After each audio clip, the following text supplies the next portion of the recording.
स्वागत है आपका medical officers Rajasthan YouTube channel पर। आज हम एक बहुत ज़रूरी विषय पर बात करने वाले हैं, हाइपरग्लाइसीमिक इमरजेंसीज। मतलब वो खतरनाक स्थितियां जब ब्लड शुगर अचानक बहुत ज़्यादा बढ़ जाता है। हमारे पास एक अच्छी तुलनात्मक तालिका है, कंपैरेटिव टेबल, जो दो मुख्य स्थितियों पर फोकस करती है, डायबिटिक कीटोएसिडोसिस यानी डीकेए और हाइपरऑस्मोलर हाइपरग्लाइसीमिक स्टेट, जिसे एचएचएस कहते हैं। ये दोनों ही जानलेवा हो सकती हैं, पर इनमें कुछ बहुत अहम अंतर हैं। तो आज की चर्चा का मकसद यही है कि इन अंतरों को हम बारीकी से समझें, जैसा हमारी स्रोत तालिका बताती है। सोचिए, इमरजेंसी में कोई मरीज आया, शुगर बहुत हाई।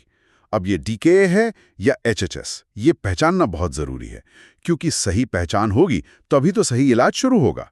तो चलिए इसे थोड़ा और खोलते हैं और इनके फ़र्क को समझते हैं। तो सबसे पहले, ये होता क्यों है, मतलब इनकी पैथोजेनेसिस क्या है। यहीं पर पहला और शायद सबसे बड़ा अंतर है। तालिका बताती है कि डीकेए में इंसुलिन की कमी है, मतलब लगभग पूरी कमी। हाँ, ये बिल्कुल बुनियादी अंतर है। डीके में खासकर टाइप 1 डायबिटीज वालों में अक्सर कोई स्ट्रेस फैक्टर होता है, जैसे कोई इन्फेक्शन हो गया या सर्जरी हुई या शायद इंसुलिन का डोज मिस हो गया। तो शरीर में इंसुलिन इतना कम हो जाता है कि कोशिकाएं ग्लूकोज इस्तेमाल ही नहीं कर पाती एनर्जी के लिए। अच्छा। अब एनर्जी तो चाहिए, तो शरीर क्या करता है, वो फैट मतलब वसा को तोड़ना शुरू कर देता है, लिपोलिसिस जिसे कहते हैं। और इसी फैट के टूटने से फिर वो कीटोन्स बनते हैं, है ना? बिल्कुल। जब फैटी एसिड्स लिवर में टूटते हैं तो कीटोन बॉडीज बन जाती है, बीटा हाइड्रोक्सी ब्यूटरेट, एसीटोएसिटेट वगैरह। और ये कीटोन्स एसिडिक होते हैं, तो खून में जमा होकर उसे अमीलिए मतलब एसिडिक बना देते हैं। इसी को हम मेटाबॉलिक एसिडोसिस कहते हैं। तो डीके की कहानी क्या हुई? इंसुलिन गायब, फैट टूटा, कीटोन्स बने, खून एसिडिक हो गया। साफ है। तो फिर एचएचएस में क्या अलग है? तालिका कह रही है कि वहां इंसुलिन कुछ हद तक रहता है और कीटोन्स नहीं बनते।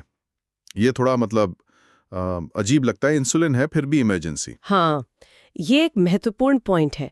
एचएचएस ज्यादातर टाइप 2 डायबिटीज वाले बुजुर्ग मरीजों में होता है। इनमें क्या होता है, शरीर में इंसुलिन की मात्रा इतनी तो होती है कि वो फैट को बड़े पैमाने पर टूटने से रोक सके, मतलब कीटोन्स बनने से रोक लेती है। लेकिन वो इंसुलिन ब्लड शुगर को कंट्रोल करने के लिए काफी नहीं होती। अच्छा। नतीजा, ब्लड शुगर बहुत ज्यादा बढ़ जाता है, मतलब बहुत ज्यादा, अक्सर 600 mg/dl से भी कहीं ऊपर। इसी को प्रोफाउंड हाइपरग्लाइसीमिया कहते हैं। ओह, तो यहाँ कीटोन और एसिडोसिस वाली दिक्कत नहीं है, लेकिन शुगर बहुत ही ज्यादा है। इसका क्या असर होता है फिर?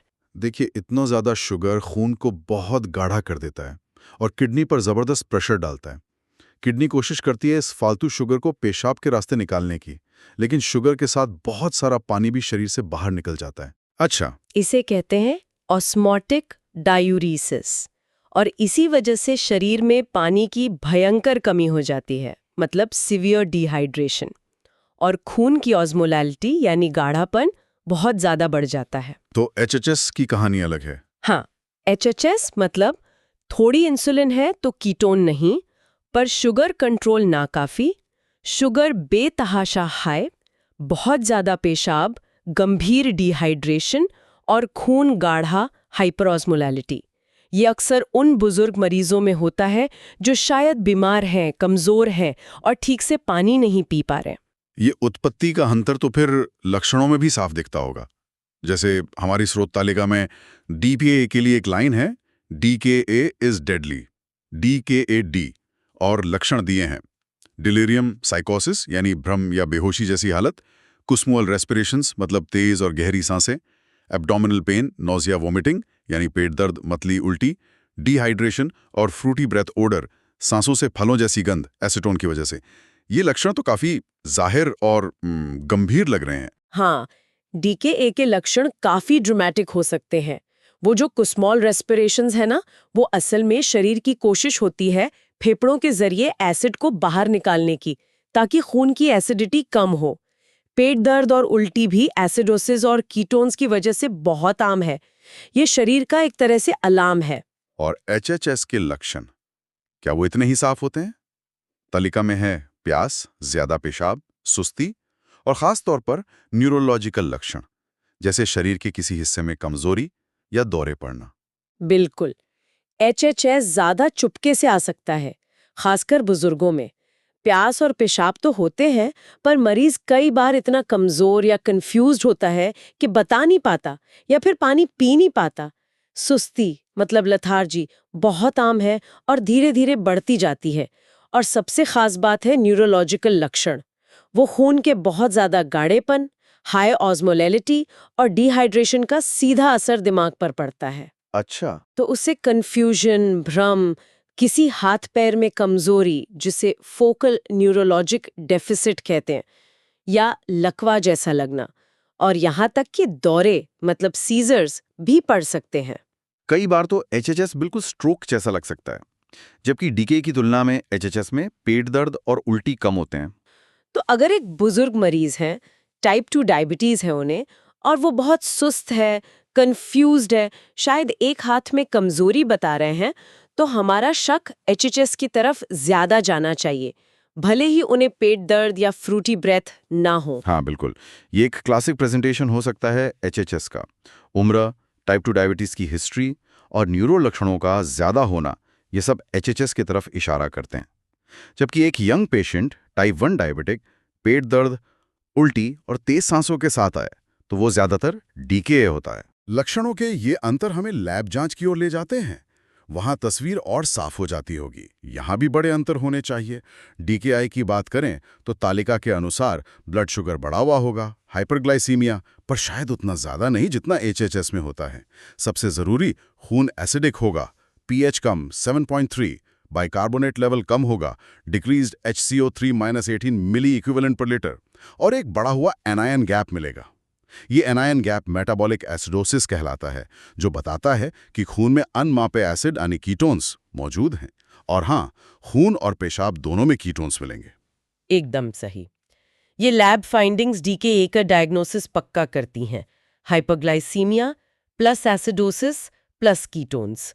अब यहीं पर वो पोटेशियम वाली बात आती है, सीरम K+। वो थोड़ी कंफ्यूजिंग हो सकती है। हाँ, तालिका में लिखा है कि डीकेआई में सीरम पोटेशियम शुरू में नॉर्मल या बढ़ा हुआ हो सकता है, लेकिन शरीर में कुल पोटेशियम की कमी होती है। ये कैसे? ये तो बड़ा भ्रामक हो सकता है। ये बहुत ही जरूरी पॉइंट है और अक्सर इसमें कंफ्यूजन होता है। देखिए, एसिडोसिस में क्या होता है, खून में हाइड्रोजन आयन मतलब एसिड ज्यादा होते हैं। शरीर इस एसिडिटी को कम करने के लिए हाइड्रोजन आयनों को सेल्स के अंदर भेजता है और बदले में पोटेशियम आयनों को सेल से बाहर खून में निकाल देता है। अच्छा। साथ ही इंसुलिन की कमी भी पोटेशियम को सेल्स के अंदर जाने से रोकती है। तो नतीजा ये होता है कि खून की जांच में पोटेशियम का लेवल नॉर्मल या हाई दिख सकता है, जबकि असल में मरीज के शरीर की सेल्स के अंदर पोटेशियम की भारी कमी हो चुकी होती है, क्योंकि पेशाब में भी काफी पोटेशियम निकल जाता है। इसे टोटल बॉडी K+ डिप्लीशन कहते हैं। तो इसका मतलब है कि जब हम इलाज शुरू करेंगे, जैसे इंसुलिन देंगे, तो हमें बहुत सावधान रहना होगा। बिल्कुल बिल्कुल। जैसे ही हम इंसुलिन देना शुरू करते हैं, वो पोटेशियम को वापस सेल्स के अंदर भेजना शुरू कर देता है और एसिडोसिस ठीक होने पर भी पोटेशियम अंदर जाता है। अगर हम साथ में पोटेशियम रिप्लेसमेंट नहीं कर रहे हैं, तो खून में पोटेशियम का लेवल खतरनाक रूप से कम हो सकता है, हाइपोकलीमिया, और इससे दिल की धड़कन में गंभीर गड़बड़ी यानी एरिथमिया हो सकती है। बाप रे। इसीलिए डीकेए के इलाज में पोटेशियम की लगातार मॉनिटरिंग और जरूरत पड़ने पर रिप्लेसमेंट बहुत बहुत जरूरी है, भले ही शुरू का लेवल नॉर्मल या हाई क्यों ना हो। समझ गया। अब एचएचएस की लैब्स पर आते हैं। यहाँ क्या लग देता है? एचएचएस की लैब रिपोर्ट एकदम अलग कहानी बताती है।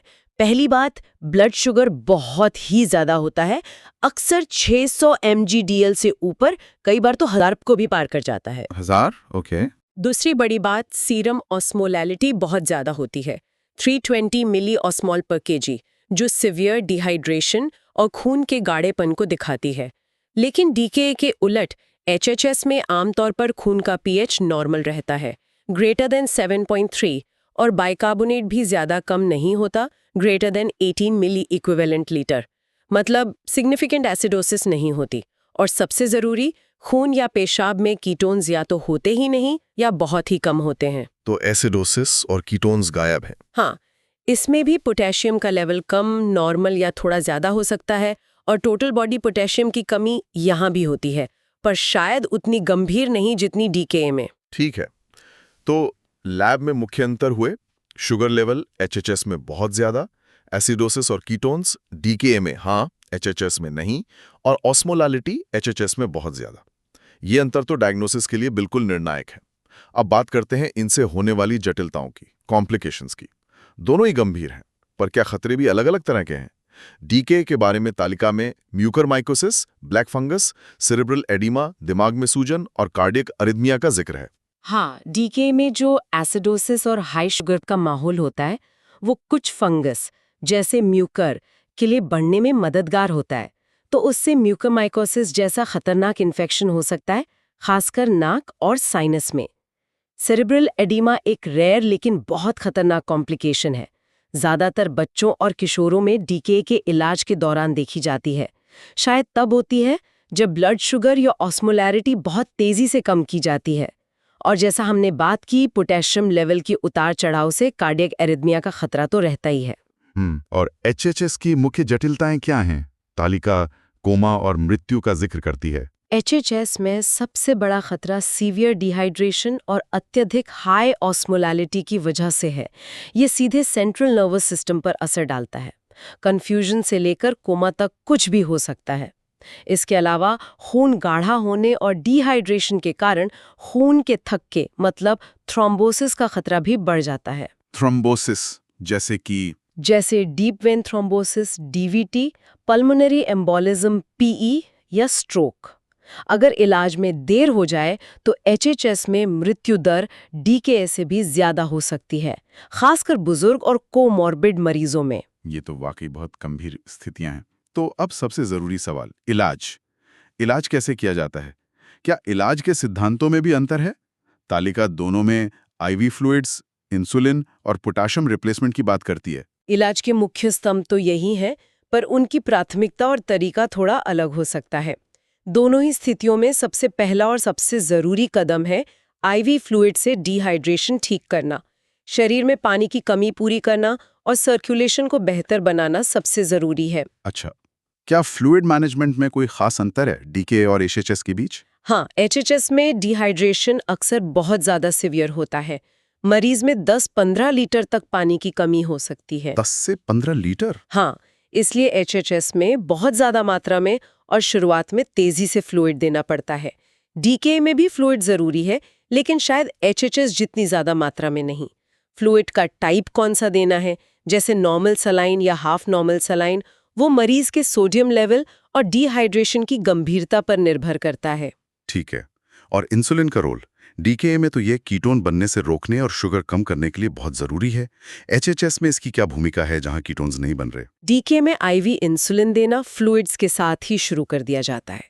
ये न सिर्फ ब्लड शुगर कम करता है, बल्कि कीटोन बनने की प्रक्रिया को रोकता है और एसिडोसिस को ठीक करने में मदद करता है। ये बहुत जरूरी है। एचएचएस में इंसुलिन की जरूरत होती है ब्लड शुगर कम करने के लिए, लेकिन ये उतनी तात्कालिक प्राथमिकता नहीं होती जितनी डीके में एसिडोसिस और कीटोन्स को रोकना है। मतलब पहले फ्लूइड्स? हाँ, एचएचएस में अक्सर पहले पर्याप्त फ्लूइड देने पर फोकस किया जाता है। इससे शुगर लेवल कुछ हद तक अपने आप भी कम होता है। इंसुलिन बाद में और अक्सर कम डोज में शुरू किया जा सकता है जब फ्लूइड रिप्लेसमेंट ठीक से हो गया हो। और पोटेशियम आपने बताया था डीके में कितना जरूरी है? निगरानी और जरूरत पड़ने पर आईवी रिप्लेसमेंट फ्लूइड्स और इंसुलिन के साथ ही चलता रहता है लगातार।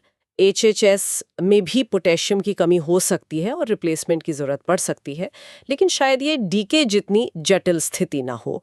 एक और बात डीके के इलाज में ध्यान रखनी होती है वो ये कि इंसुलिन से ब्लड शुगर बहुत तेजी से कम हो सकता है।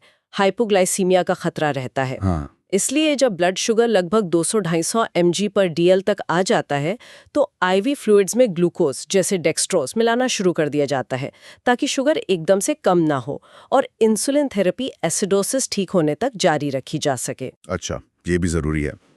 तो संक्षिप्त में कहें तो इलाज में फ्लूइड्स दोनों के लिए नंबर 1, एचएचएस में शायद ज्यादा मात्रा में, इंसुलिन डीके में कीटोन एसिडोसिस के लिए तुरंत जरूरी है, एचएचएस में शुगर कंट्रोल के लिए बाद में।